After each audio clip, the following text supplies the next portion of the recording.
الله وبركاته.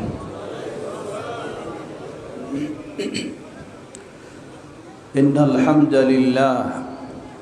الحمد لله نحمده ونستعينه ونستغفره ونعوذ بالله من شرور أنفسنا ومن سيئات أعمالنا ومن يهده الله فلا مضل له ومن يضلل فلا هادي له وأشهد أن لا إله إلا الله وحده لا شريك له وأشهد أن محمدًا عبده ورسوله يا أيها الذين آمنوا اتقوا الله حق تقاته ولا تموتن إلا وأنتم مسلمون أما بعد فإن خير الحديث كتاب الله وخير الهدي هدي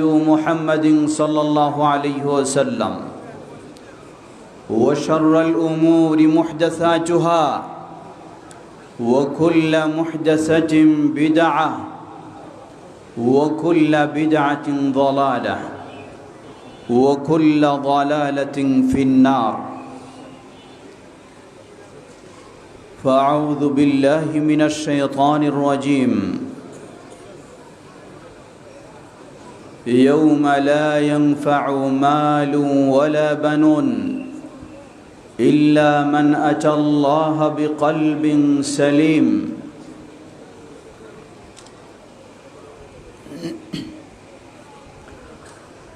হাবরুল উম্মাহ model মাদ্রাসা ও আসমা বিনতে আবু বকর রাদিয়াল্লাহু আনহু মহিলা মাদ্রাসা কর্তৃক আয়োজিত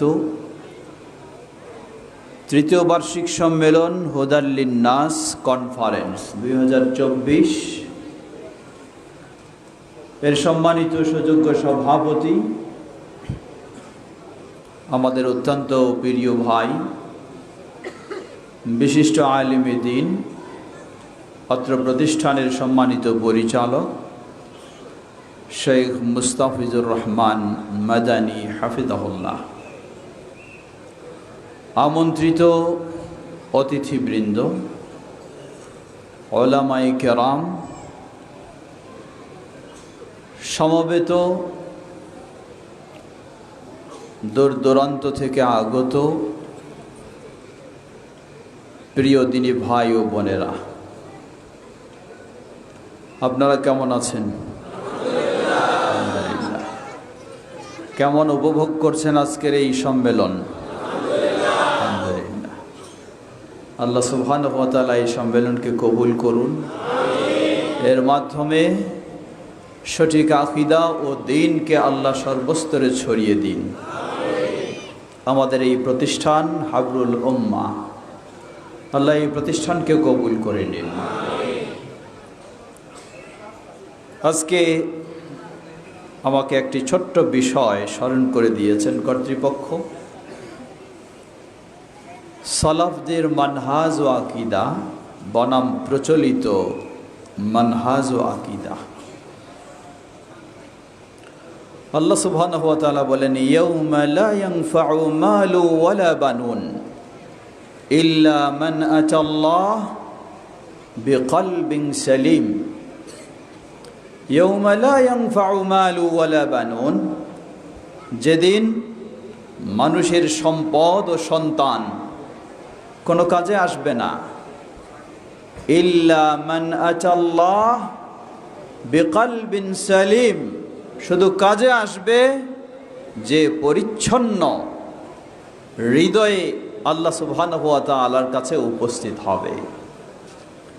পরিচ্ছন্ন হৃদয় মানেই তো শিরকে ভরা থাকবে, হ্যাঁ, বেদাতে ভরা থাকবে, খোরাফাতে ভরা থাকবে। আফসোস, আজকে কত আফসোসের সাথে বলতে হয়, যারা ঈমানের দিকে ডাকে তারা মূলত শিরকের আয়োজনেই ডাকে। এমন অনেক আছে না? যারা সুন্নাহর নামে ডাকে তারা প্রকৃতপক্ষে বেদআ প্রতিষ্ঠার জন্যই ডাকে, ঠিক না? অসংখ্য, অগণিত। আমরা বলতে পারি কেবলমাত্র যারা সালাফদের মানহাজ ও আকীদার আলোকে ডাকে তারাই শিরক মুক্ত, বিদআ মুক্ত ও খোরাফাত কুসংস্কার মুক্ত নির্ভেজাল সঠিক দিনের প্রতি তারাই আহ্বান জানায়। সেটাই হলো আমাদের প্রিয় প্রতিষ্ঠান হাবরুল উম্মাহ মডেল মাদ্রাসা। বলুন আলহামদুলিল্লাহ। এই হাবরুল উম্মাহ মডেল মাদ্রাসা ভিন্ন মাদ্রাসার মতো মনে করার সুযোগ নেই। এই মাদ্রাসা হলো সেই মাদ্রাসা যেখানে সালাফদের মানহাজ, সালাফদের আকীদা কোরআন এবং সুন্নাহর আলোকে নির্ভেজাল ইসলাম শিক্ষা দেওয়ার একটি অন্যতম প্রতিষ্ঠান। বলুন আলহামদুলিল্লাহ। সুতরাং আমাদের কি করা উচিত? আমাদের তো প্রতিযোগিতা করে এখানে সন্তান দেওয়া উচিত, ঠিক না? প্রতিযোগিতা করে এই প্রতিষ্ঠানের প্রতি সকলের আমাদের সুদৃষ্টি রাখা উচিত। আমি মনে করি আপনারা সকলেই রাখেন তো। আল্লাহ সবাইকে আরো বেশি সুদৃষ্টি রাখার তৌফিক দান করুন। কিছুক্ষণ আগে আমাদের দুজন ছাত্র তাদের বক্তব্যে বলেছে, একজন আরবিতে, সেই বক্তব্য আরেকজন বাংলা ভাষায়। একামতি দিন,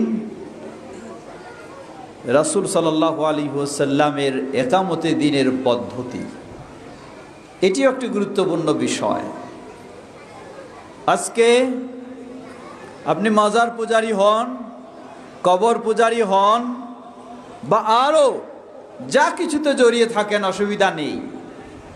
সবাই মিলে যদি ইসলামী রাষ্ট্র গঠন করতে পারি তাহলে আমরা সফল হয়ে যাব, ঠিক না? হ্যাঁ, অসুবিধা কি? আপনার অধিকার আছে মাজার পূজা করা, আপনার অধিকার আছে কবর পূজা করা, আপনার অধিকার আছে পীর পূজা করা, কিন্তু ইসলামী রাষ্ট্র তো হয়ে গেছে। মনে রাখবেন, নবী মুহাম্মদ সাল্লাল্লাহু আলাইহি ওয়াসাল্লাম সেই সুযোগ লাভ করেছিলেন। কে মূর্তি পূজা করবে করুক, আর কে বাপদাদার পূজা করবে করুক, একটা ইসলামী রাষ্ট্র দাঁড় করে ফেলি।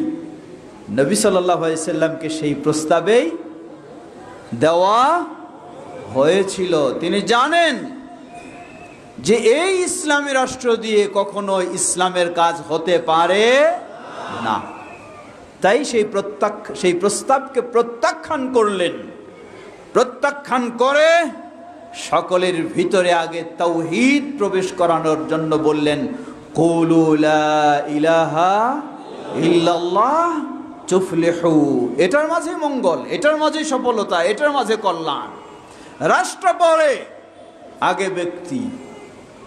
যদি ব্যক্তি ঠিক না হয়, পরিবার ঠিক না হয়, সমাজ ঠিক না হয়, তাহলে রাষ্ট্রকে আপনি যতই সাজান না কেন কোনোদিন আপনি সঠিক ইসলামকে মানাতেও বোঝাতেও পারবেন না। যার ছোট্ট একটা উদাহরণ দিই। আমি যখন রাষ্ট্র ক্ষমতায় চলে যাব, তখন আমার সবচেয়ে বড় টার্গেট কি তা জানেন?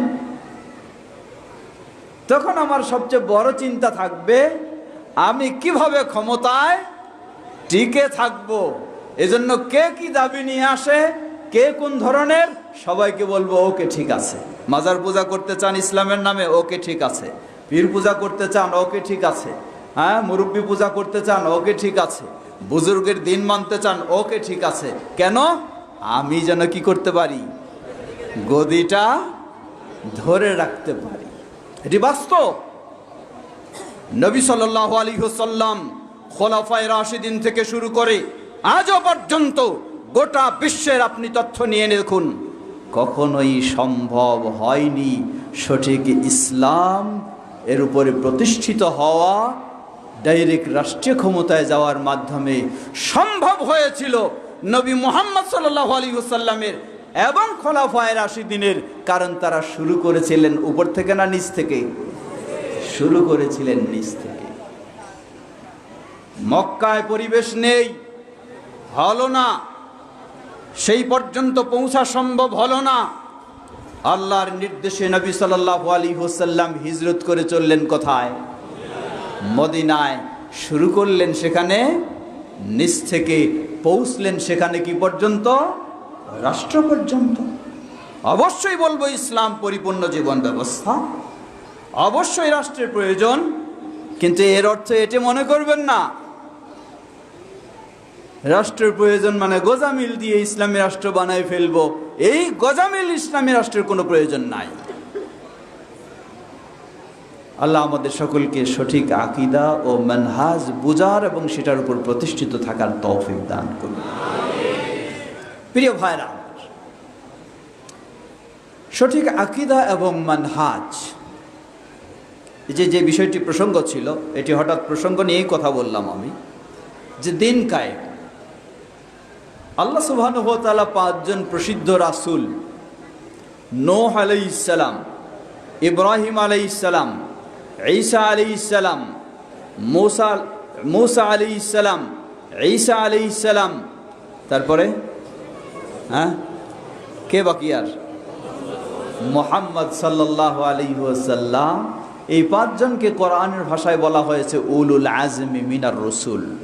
রাসূলদের মধ্যে সবচেয়ে দৃঢ়প্রত্যয়ী রাসূল হলেন এই 5 জন।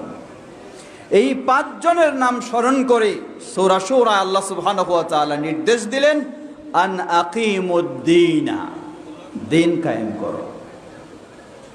দিন কায়েমের নির্দেশ দিলেন। দিন কায়েম আল্লাহর নির্দেশ পেয়ে নূহ আলাইহিস সালাম দিন কায়েম করলেন। এর মানে কি রাষ্ট্র গঠন করলেন? সম্ভব হয়নি। ইব্রাহিম আলাইহিস সালাম দিন কায়েম করলেন, মূসা আলাইহিস সালাম দিন কায়েম করলেন, ঈসা আলাইহিস সালাম দিন কায়েম করলেন, সর্বশেষ নবী রাসূল মুহাম্মদ সাল্লাল্লাহু আলাইহি ওয়াসাল্লাম দিন কায়েম করলেন। এই দিন কায়েমের বিষয়ে দুটি দিক রয়েছে। এক হলো দিন কায়েমের সঠিক ব্যাখ্যা কি, দ্বিতীয় হলো দিন কায়েমের সঠিক পদ্ধতি কি। দুটি দিক। কেউ বুঝে থাকেন দিন কায়েম মানেই হলো সর্বস্তরে ইসলামীকরণ করা হলেই দিন কায়েম হয়ে যায়। আপনি সুদি কারবারি করেন, অসুবিধা নাই, নাম দিয়ে দিবেন ইসলামী ইন্স্যুরেন্স। আপনি সুদি বীমা করেন, অসুবিধা নাই, নাম দিবেন ইসলামী বীমা। তাহলে ইসলামীকরণ হয়ে যাবে, অটোমেটিক কি কায়েম হয়ে যাবে? দিন কায়েম হয়ে যাবে। তারা এই ব্যাখ্যা দিয়ে বুঝাতে চান যে সালাত কায়েম ইসলামী নির্দেশ। সালাত কায়েম মানে কি? সালাত কায়েমের অর্থ হলো সমাজের সর্বস্তরের মানুষ যখন সালাত আদায় করবে, এটা তখন হবে সালাত কায়েম। কি হবে তখন? মনে রাখবেন, একটু বুঝবেন, এটা আকীদার বিষয়। সর্বস্তরের মানুষ, উদাহরণস্বরূপ ধরে নেন, এই সমাজে মানুষ রয়েছে 1000, নারী পুরুষ ছেলে মেয়ে সব। এই 1000 জনেই যখন সালাত আদায় করবে, এটা হলো সালাত কি?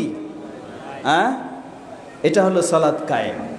এই ব্যাখ্যা, এই ব্যাখ্যার ভিত্তিতেই বলা হয় গোটা দেশের সর্বস্তরে যখন ইসলামীকরণ হবে, এটাই হবে কি কায়েম? দিন কায়েম। এটাই হবে কি কায়েম? দিন কায়েম। এখন আগে আসি সালাত কায়েমটার বিষয়টা একটু জেনে নেই। আসলে কি সালাত কায়েম মানে সকলের সর্বস্তরের মানুষ সালাত আদায় করবে, এটার নাম সালাত কায়েম নাকি সবাই সালাত আদায় করে? মসজিদে গিয়ে যখন জামাতে দাঁড়ায়, একজন মুসল্লির সাথে আরেকজন মুসল্লি কি গায়ে গা মিলে গেলে, পায়ে পা লেগে গেলে বেয়াদবি হয়ে যায়, তাই না? বেয়াদবি হয়ে যায় পায়ে পা লেগে গেলে। অথচ আপনি ফাঁকা ফাঁকা হয়ে দাঁড়িয়ে গেলেন। রাসূল সাল্লাল্লাহু আলাইহি ওয়াসাল্লাম ইমামের জায়গায় দাঁড়িয়ে তিনি বলতেন, সফু সুফুফাকুম ফাইন্না তাসওয়াতাস সুফুফি মিন ইকামাতিস সালাহ। তোমরা কাতার ঠিক করো। বিভিন্ন শব্দগুলি বলেছেন, উভয়ের মাঝে ফাঁকা পূরণ করে নাও। সাহাবাই কেরাম আনাস রাদিয়াল্লাহু আনহু বলছেন, রাসূল সাল্লাল্লাহু আলাইহি ওয়াসাল্লাম যখন এই নির্দেশ দিতেন তখন আমাদের কাঁধের সাথে কাঁধ, হাঁটুর সাথে হাঁটু এবং পায়ের সাথে পা মিলে যেত। এটাই ছিল রাসূল সাল্লাল্লাহু আলাইহি ওয়াসাল্লামের কাতার সোজা করার নির্দেশ। রাসূল সাল্লাল্লাহু আলাইহি ওয়াসাল্লাম বললেন, এইভাবে কাতার সোজা করো। ফাইন্না তাসওয়াতাস সুফুফি মিন ইকামাতিস সালাহ, কারণ এইভাবে কাতার ঠিক করাটাই হলো সালাত কায়েমের একটা অংশ। এখন বলুন, সব মসজিদে সালাত আদায় হয়, কিন্তু কেউ এইভাবে কাতার ঠিক করে না, তাহলে কি সালাত কায়েমের একটা অংশ পূর্ণ হয়েছে? হয় নাই। দ্বিতীয় আসুন, প্রসিদ্ধ সাহাবী একজনকে দেখলেন, সে এমনভাবে রুকু সেজদা করছে, রুকুতে বাঁকা হওয়ার পরে সোজা হচ্ছে না, এমনি সেজদায় চলে যাচ্ছে। ওই ব্যক্তির সালাত শেষ করার পরে তাকে বললেন, লাউ মুত্তা আলা হাদিহি লাম তামুত আলা মিল্লাতি মুহাম্মাদিন সাল্লাল্লাহু আলাইহি ওয়াসাল্লাম, জেনে রাখো তুমি সালাত আদায় করছো ঠিকই, এই সময় এই অবস্থায় এই ধরনের সালাত আদায় অবস্থায় যদি তুমি মারা যাও তাহলে তুমি মুহাম্মদ সাল্লাল্লাহু আলাইহি ওয়াসাল্লামের দ্বীনের উপরে মারা যেতে পারবে না। মানে তুমি মুসলিমই হতে পারো নাই। এখন বলুন, সমাজের সব স্তরের সকল স্তরের সব মানুষ 1000 মানুষই সালাত আদায় করে, কিন্তু কেউ রুকু সেজদা ঠিক মতো আদায় করে না। তাহলে এই সালাত কায়েম হলো না তার ইসলামেই বাকি থাকলো? কি হলো? বুঝবেন কথাটা।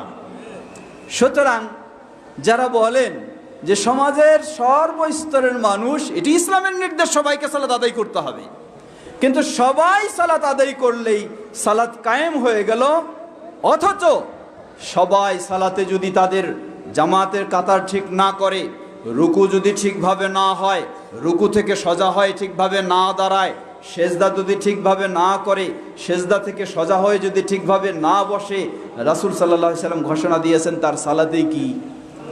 সালাত কি? সালাতেই বাতিল। তাহলে সবাই সালাত আদায় করতেছে বলে আপনি হুকুম দিয়ে দিলেন সালাত কায়েম হয়ে গেছে, অথচ দেখা গেল সবারই সালাত কি?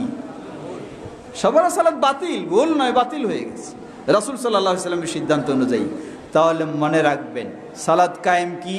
এটি ভুল ব্যাখ্যা। সালাত কায়েম হলো রাসূলুল্লাহ সাল্লাল্লাহু আলাইহি ওয়াসাল্লাম যেই পদ্ধতিতে, যেইভাবে, যেই সময়ে সালাত আদায় করেছেন, সেই পদ্ধতিতে, সেই সময়ে, সেইভাবে সালাত আদায় করার নাম হলো কি? সালাত কায়েম করা। এর মানে সকল মানুষের সাথে সম্পর্ক নেই। আরেকজনের ভুল হতে পারে, সে সালাত কায়েম করে নাই, কিন্তু আমি যদি সালাত কায়েম করতে চাই, আমাকে রাসূলুল্লাহ সাল্লাল্লাহু আলাইহি ওয়াসাল্লামের হুবহু পদ্ধতি, সময় সবকিছু ঠিক রেখে আদায় করতে হবে, তাহলে আমারটা সালাত কায়েম হবে। মনে রাখবেন, একইভাবে দিন কায়েমের বিষয়, দিন কায়েম মানেই শুধু সর্বস্তরে ইসলামীকরণ করে ফেলবেন, না আকীদা রয়েছে, না তাওহীদ রয়েছে, না অন্য কিছু রয়েছে, সেদিকে কোনো খেয়াল রাখবেন না, তাহলে এটি কখনোই দিন কায়েম নয়। দিন কায়েমের মূল হলো তাওহীদ কায়েম। কি কায়েম? তাওহীদ কায়েম। মানে সবাই সালাত আদায় করে, সবাই শিরকে লিপ্ত হয়,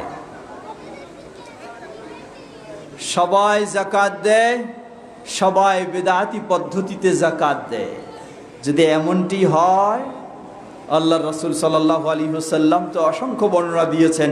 স্বয়ং নবী সাল্লাল্লাহু আলাইহি ওয়াসাল্লাম, স্বয়ং আল্লাহ সুবহানাহু ওয়া তাআলা স্পষ্ট, ইন্নাহু মান ইউশরিক বিল্লাহ ফাকাদ হাররামাল্লাহু আলাইহিল জান্নাহ।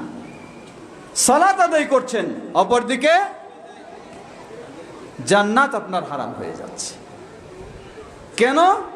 যে আপনি তাওহীদের উপর প্রতিষ্ঠিত না থাকতে পেরে শিরকে লিপ্ত হওয়ার কারণে আপনার সব বাতিল হয়েছে। এজন্য দিন কায়েম এর মূল বিষয় হলো তাওহীদ কায়েম, অতঃপর আনুষঙ্গিক সব বিষয়গুলি পর্যায়ক্রমে। এটি হলো মূল বিষয়টি, হচ্ছে আকীদার বুঝার বিষয়। আসুন আরেকটি ছোট্ট উদাহরণ দিই। একজন মানুষ দাড়ি অনেক লম্বা, মানে দাড়ি লম্বা মানে কি, খুব দিনদার। এই ব্যক্তিটাকে অপরাধ হিসাবে শাস্তি দেওয়ার জন্য তাকে যখন হত্যা করতে যাওয়া হয়, তিনি বলেন যে আমার গোটা বডিটাতে তোমরা আঘাত হানো, অসুবিধা নেই, কিন্তু আমার জিহব্বাতে আঘাত হানিও না, জিহব্বাটাকে বাকি রাখো। কেন? আমি জীবনের শেষ মুহূর্তটা পর্যন্ত যেন আমার জিহব্বা আল্লাহর জিকিরে ব্যস্ত থাকতে পারে। কত দিনদার মানুষ না? কি দিনদার মানুষ কি না? বলবেন, এটা স্বাভাবিক। কিন্তু এই মানুষটাকে, যেই মানুষটা ওয়াজিব মনে করেছে মুসলিমদের খলিফা আলী রাদিয়াল্লাহু আনহুকে হত্যা করা, কথাটা খেয়াল করবেন। এত বড় ধার্মিক, যিনি চাচ্ছেন জীবনের শেষ মুহূর্ত পর্যন্ত তার জিহ্বা আল্লাহর জিকিরে ব্যস্ত থাকবে, অথচ এই ব্যক্তি আলী ইবনে আবি তালিব রাদিয়াল্লাহু তাআলা আনহুকে হত্যা করা ফরজ মনে করে। সমস্যাটা কোন জায়গায়? আলী রাদিয়াল্লাহু আনহু কি এতই অপরাধী ছিলেন তাকে হত্যা করা একজন মুসলিমের জন্য ফরজ ছিল? নাউযুবিল্লাহ। কি নাউযুবিল্লাহ, হতে পারে না। সমস্যাটা কোন জায়গায়? সমস্যা হলো আকীদার জায়গায়, আকীদার জায়গায়। এই জন্য আকীদার বিষয়টি এত গুরুত্বপূর্ণ। এই আকীদার কারণে আপনার সম্পূর্ণ দিনের রূপটাই আপনার পরিবর্তন হয়ে যাবে। আকীদার পরিবর্তনের কারণে, আকীদার ভিন্নতার কারণে আপনার কাছে ইসলামই বিকৃত হয়ে যাবে। যার কারণে দেখুন আরেকটি উদাহরণ, এটি তো অতীতের উদাহরণ, বর্তমান উদাহরণ দেখুন। একজন ব্যক্তি 12ই রবিউল আউয়ালে রাজপথে মিছিলে স্লোগান দিচ্ছে যে মুহাম্মদ সাল্লাল্লাহু আলাইহি ওয়াসাল্লামকে আমাদের মতো মানুষ বলবে সে মুসলিম না কাফের? হ্যাঁ বলুন, কি 12ই রবিউল আউয়ালে রাজপথে মিছিল চলছে, জশ্নে জুলুস চলছে, স্লোগান হচ্ছে যে নবীকে মানুষের মতো মানুষ মনে করবে সে কি কাফের। বিষয়টা কি এটা না উল্টা? এটা না উল্টা? অথচ সেই ব্যক্তি যুদ্ধ করতে প্রস্তুত, জিহাদ করতে প্রস্তুত ওই আকীদার উপরে আপনার বিরুদ্ধে। তাহলে লক্ষ্য করুন আকীদার বিষয়টি কত গুরুত্বপূর্ণ। প্রিয় ভাইরা আমার, সময় যেহেতু আমাদের সীমাবদ্ধ, ফিরে আসি। আমার বিষয়টি ছিল সালাফদের মানহাজ ও আকীদা বনাম প্রচলিত মানহাজ ও আকীদা। কোনো সন্দেহ নেই সালাফদের মানহাজ ও আকীদা শতভাগ নির্ভেজাল এবং সঠিক, ঠিক কিনা? কারা সালাফ?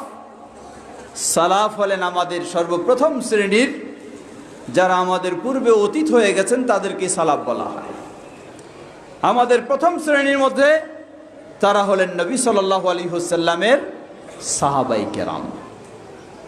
অতঃপর পর্যায়ক্রমে যারা আমাদের পূর্বে রয়েছেন, সেই সালাফদের মাঝে প্রসিদ্ধ ইমাম যারা ছিলেন সাহাবী তাবেঈদের পরেই ইমাম আবু হানিফা রাহিমাহুল্লাহ, তিনিও আমাদের সালাফ। ইমাম মালিক রাহিমাহুল্লাহ, তিনিও আমাদের সালাফ। ইমাম শাফি রাহিমাহুল্লাহ, তিনিও আমাদের সালাফ।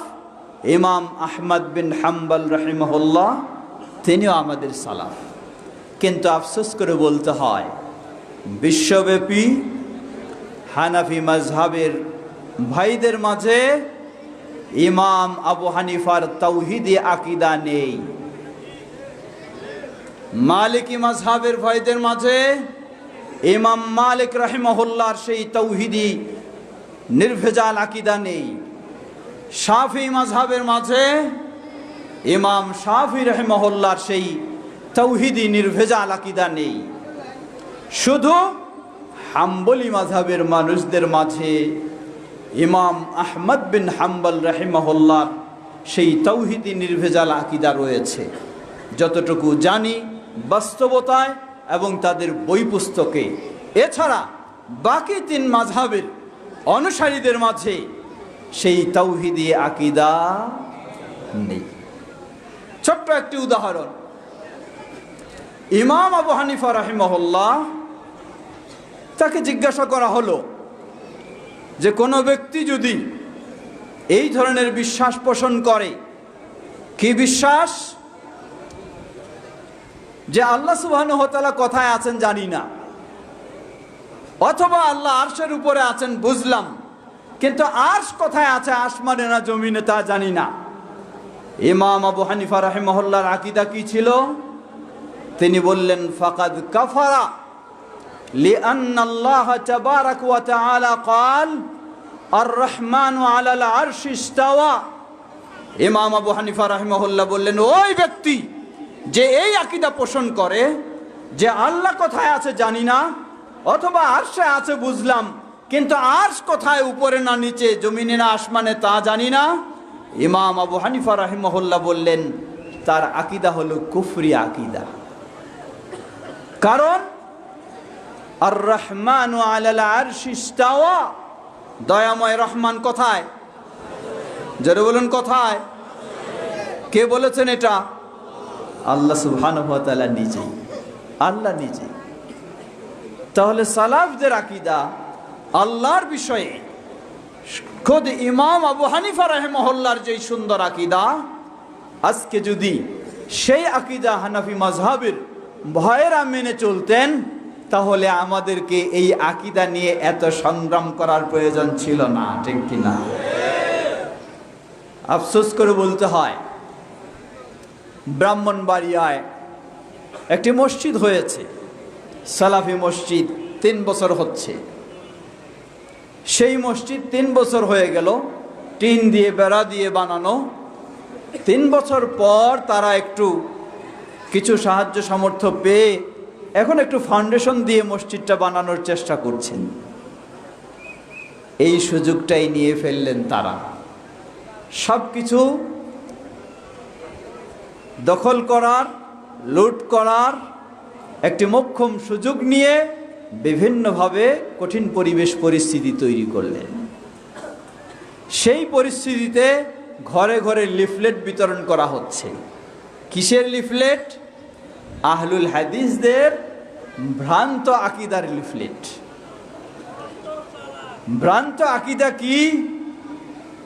সেখানে অনেকগুলি বিষয় রয়েছে, তার মাঝে একটা লক্ষ্য করুন যে আহলুল হাদিসেরা ইমাম আবু হানিফা রাহিমাহুল্লাহকে গালিগালাজ করে।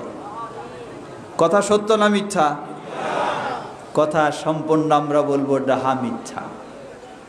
বরং আমরা চ্যালেঞ্জ করে বলতে পারি, ইমাম আবু হানিফা রাহিমাহুল্লাহর যে মানহাজ ছিল, ইমাম আবু হানিফা রাহিমাহুল্লাহর যে আকীদা ছিল, আজকে বাংলার বুকে সেই শক্তিকারী নির্ভেজাল আকীদা ও মানহাজ যারা গ্রহণ করে, যারা সেটাকে প্রচার করে, তারাই হচ্ছে আহলুল হাদিস বা সালাফিরা। বলবেন কিভাবে? একটু আগে উদাহরণ দিলাম। ইমাম আবু হানিফা রাহিমাহুল্লাহ যারা আল্লাহকে সর্বত্র বিরাজমান বলে বিশ্বাস করে, তাদেরকে এই আকীদাকে ইমাম আবু হানিফা রাহিমাহুল্লাহ কুফরি আকীদা বলে ঘোষণা দিয়েছেন। ইমাম আবু হানিফা রাহিমাহুল্লাহর মানহাজ কি ছিল হাদিস মানার ক্ষেত্রে? ইমাম আবু হানিফা রাহিমাহুল্লাহ বলেন, জেনে রাখো, ইযা সাহহাল হাদিস ফাহুয়া মাযহাবি। পৃথিবীর বুকে কোথাও কোনো সময়ে কোনো জায়গায় কারো কাছে যদি কোনো হাদিস সহিহ বলে প্রমাণিত হয়, আমি আবু হানিফা ডিক্লারেশন দিয়ে যাচ্ছি, সেটাই হলো আমার মত ও পথ। বলুন আলহামদুলিল্লাহ। এটা ছিল ইমাম আবু হানিফা রাহিমাহুল্লাহর মানহাজ। না পাওয়ার কারণে হতে পারে ভিন্ন অবস্থানে গেছেন কোথাও, কিন্তু তিনি তার অবস্থানটা ক্লিয়ার করেছেন। আজকে বাংলার বুকে শুধু নয়, গোটা বিশ্বের বুকে আহলুল হাদিস বা সালাফি, তাদের আকীদার বিষয়টি একটু চিন্তা করে দেখুন, তাদের মানহাজের বিষয়টি একটু চিন্তা করে দেখুন, তারা সর্বত্রই স্পষ্ট তাদের ঘোষণা, আমরা ইসলাম মানতে চাই কোরআন এবং কোন হাদিসের আলোকে? সহিহ হাদিসের আলোকে। সুতরাং বলতে পারি আমরা ইমাম আবু হানিফা রাহিমাহুল্লাহকে খারাপ জানা তো দূরের কথা, বরং বাস্তবে ইমাম আবু হানিফা রাহিমাহুল্লাহর মানহাজ অনুযায়ী হাদিস গ্রহণ করে থাকে আহলুল হাদিসেরাই।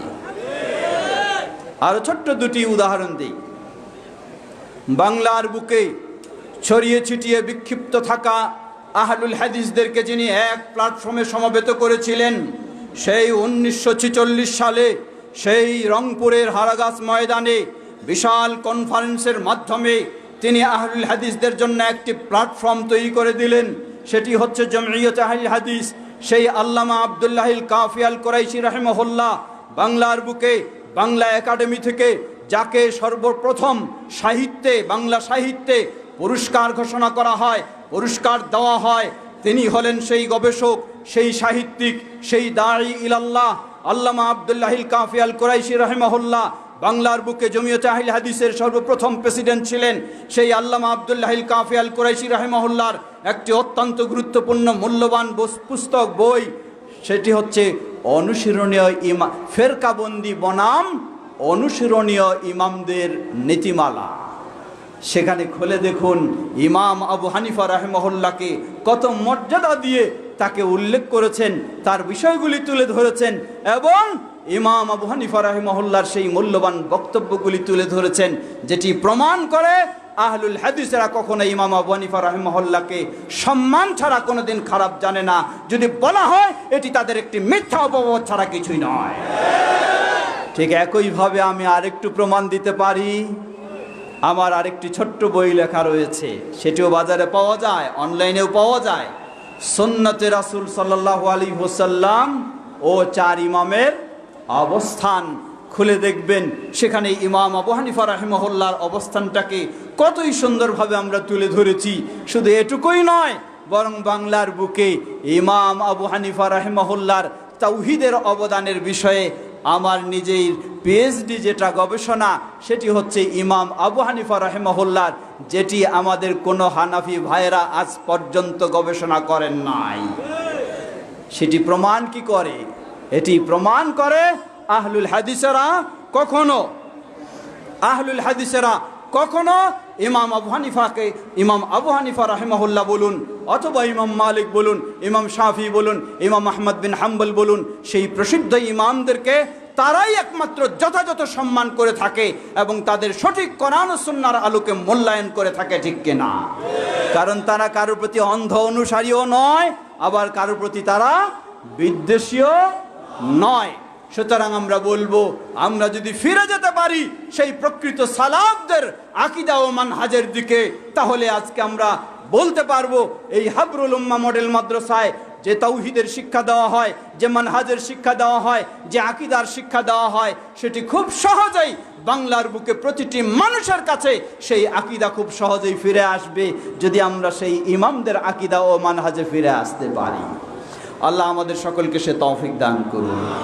আপনারা অনেকজনেই দূর দূরান্ত থেকে এসেছেন, আবার ফিরে যাবেন, তাই কর্তৃপক্ষ চেষ্টা করেছে নির্দিষ্ট সময়ের মধ্যে শেষ করতে। আমি সেজন্য আর দীর্ঘ করতে চাই না, যেহেতু আমাদের আরেকজন পরবর্তী আলোচক রয়েছেন, বিশিষ্ট বাগ্মী শেখ আব্দুর রাজ্জাক বিন ইউসুফ হাফেজাহুল্লাহ, তিনিও আলোচনা রাখবেন, এরপরে আপনারা ফিরে যাবেন। তাই সকলকে অনুরোধ জানাবো, যেখানেই থাকুন সালাফদের মানহাজ ও আকীদার উপরে প্রতিষ্ঠিত থাকার চেষ্টা করবেন ইনশাআল্লাহ। দুনিয়ায় আপনি বহু বিপদের সম্মুখীন হতে পারেন, কিন্তু আল্লাহ বলেন ইয়াউমা লা ইয়ানফাউ মালু ওয়ালা বানুন ইল্লা মান আতাল্লাহা বিকলবিন সালিম। সেই কিয়ামতের বিভীষিকাময় দিনে ওই যারা দাবি করে আমাদের এতজন মুফতি রয়েছে, এতজন অমুক রয়েছে, তমুক রয়েছে, এই জনবল আর এই মুফতি বল, সেগুলি কিয়ামতের দিন কাজে আসবে না। আসবে শুধু আপনার আকীদা মানহাজ যদি সঠিক হয়, তাহলে দুনিয়াতে আপনি নির্যাতনের শিকার হলেও আখিরাতে ইনশাআল্লাহ আপনি সেই মর্যাদা লাভ করবেন। যার ছোট্ট একটি কথা বলে শেষ করি, নবী সাল্লাল্লাহু আলাইহি ওয়াসাল্লাম তাওহীদের দাওয়াত দিয়েছেন, আকীদার দাওয়াত দিয়েছেন, ঈমানের দাওয়াত দিয়েছেন। সেই দাওয়াত গ্রহণ করেছেন সাহাবায়ে কেরাম, গ্রহণ করে মক্কার পরিবেশে কি নির্যাতনের তারা শিকার হয়েছেন। নবী সাল্লাল্লাহু আলাইহি ওয়াসাল্লাম সেই মক্কার পরিবেশে যাদেরকে দাওয়াত দিয়েছিলেন, সর্বপ্রথম মুসলিম মহিলা শহীদ হয়েছেন যিনি, সুমাইয়া রাদিয়াল্লাহু আনহা, তার স্বামী ইয়াসির রাদিয়াল্লাহু আনহু, আম্মার বিন ইয়াসির, তার ছেলে হলো ইয়াসির আম্মার, তারা এই পরিবারকে যখন কঠিন নির্মমভাবে শাস্তি দেওয়া হচ্ছে, নবী সাল্লাল্লাহু আলাইহি ওয়াসাল্লাম পাশ দিয়ে অতিক্রম করছেন, কিন্তু বলার কিছু নেই, করার কিছু নেই, কারণ শক্তি সামর্থ্য ছিল না। সেই মক্কার পরিবেশে নবী সাল্লাল্লাহু আলাইহি ওয়াসাল্লাম তাদেরকে শুধু সান্ত্বনা দিলেন, বললেন, ইয়া আলা ইয়াসির সাবরান ইয়া আলা ইয়াসির, হে ইয়াসিরের পরিবার, জেনে রাখো আমি নিজ চোখে দেখছি তোমরা নির্যাতনের শিকার হচ্ছ, তবে তোমার জন্য আমাদের সান্ত্বনার বাণী হলো, তোমরা যদি এই তাওহীদের উপর ধৈর্য ধারণ করে থাকতে পারো, এই আকীদার উপরে ধৈর্য ধারণ করে থাকতে পারো, এই ঈমানের উপরে ধৈর্য ধারণ করে থাকতে পারো, আমি তোমাদেরকে সুসংবাদ দিচ্ছি, তোমাদের জন্য আল্লাহর জান্নাত অপেক্ষা করছে। সেই পথেই আমরা অগ্রসর হব, সেই পথে আমরা চলবো ইনশাআল্লাহ। মাহবুরুল উম্মাহ মডেল মাদ্রাসা সেই আহ্বানেই জানায়। কারো প্রতি আমাদের বিদ্বেষ নেই, কারো প্রতি আমাদের ঝগড়া নেই, কারো প্রতি আমাদের রাগ নেই। আমরা সহজ ভাষায় বলি, ইসলাম কার পক্ষ থেকে? আল্লাহর পক্ষ থেকে। সুতরাং কারো কোনো ব্যক্তির বা কোনো দলের মন গড়া চিন্তায় ইসলাম মানার সুযোগ নাই। ইসলাম আল্লাহর পক্ষ থেকে। ইসলামের মূল বিষয় হলো মা কাল আল্লাহ ওয়া কাল রাসূলুল্লাহ, যা আল্লাহ বলেছেন এবং যা আল্লাহর রাসূল সাল্লাল্লাহু আলাইহি ওয়াসাল্লাম বলেছেন, এটিই হলো আমাদের আহ্বান, এটি হলো আমাদের দাওয়াত। আসুন প্রিয় ভাইরা আমার, সেভাবেই সে পথেই আমরা অগ্রসর হই, সে পথেই চলি। বাংলাদেশ জমিয়তে আহলে হাদিস সেই আহ্বানে জানাচ্ছে। আপনাদের ছোট্ট করে একটি দাওয়াত জানাই, আগামী ফেব্রুয়ারি মাসের 7 ও 8 জুমাবার ও শনিবার, ফেব্রুয়ারি মাসে কত? 7 ও 8, সেই বাইপাইল আশুলিয়া ঢাকায় সেই বিশাল ক্যাম্পাসে ইন্টারন্যাশনাল কনফারেন্স সেটি অনুষ্ঠিত হবে ইনশাআল্লাহ, যেখানে মিডল ইস্ট থেকে বলুন আর বিভিন্ন দেশ থেকে আন্তর্জাতিক ইসলামী স্কলারগণ আমন্ত্রিত। আপনাদের সকলকে আগামী ফেব্রুয়ারি অর্থাৎ 25শে ফেব্রুয়ারি 25 সালের ফেব্রুয়ারি মাসের 7 এবং 8-এ সেই দাওয়াত জানিয়ে আমি আমার কথা এখানে শেষ করছি। আমাদের প্রিয় প্রতিষ্ঠান হাবরুল উম্মাহ যেখানেই থাকব, প্রতিষ্ঠানের কল্যাণ সবসময় কামনা করব ইনশাআল্লাহ। আল্লাহ আমাদের সকলকে সে তৌফিক দান করুন। পরিশেষে শাইখ মুস্তাফিজুর রহমান মাদানী, যার নেতৃত্বে এই প্রতিষ্ঠান এবং সুন্দর কার্যক্রম চলছে, আল্লাহ তাকে জাযায়ে খায়ের দান করুন, এবং যারা এর সাথে সহযোগিতা দিচ্ছেন, সময় দিচ্ছেন, আল্লাহ আপনাদের সকলকে জাযায়ে খায়ের দান করুন। আল্লাহ আমাদের এই প্রতিষ্ঠানকে সদকায়ে জারিয়া হিসাবে কবুল করে নিন। ওয়া আখির দাওয়ানা আলহামদুলিল্লাহি রাব্বিল আলামিন। সুবহানাকাল্লাহুম্মা ওয়া বিহামদিকা আশহাদু আল্লা ইলাহা ইল্লা আনতা আস্তাগফিরুকা ওয়া আতুবু ইলাইক। ওয়াসসালামু আলাইকুম ওয়া রাহমাতুল্লাহি ওয়া বারাকাতুহু।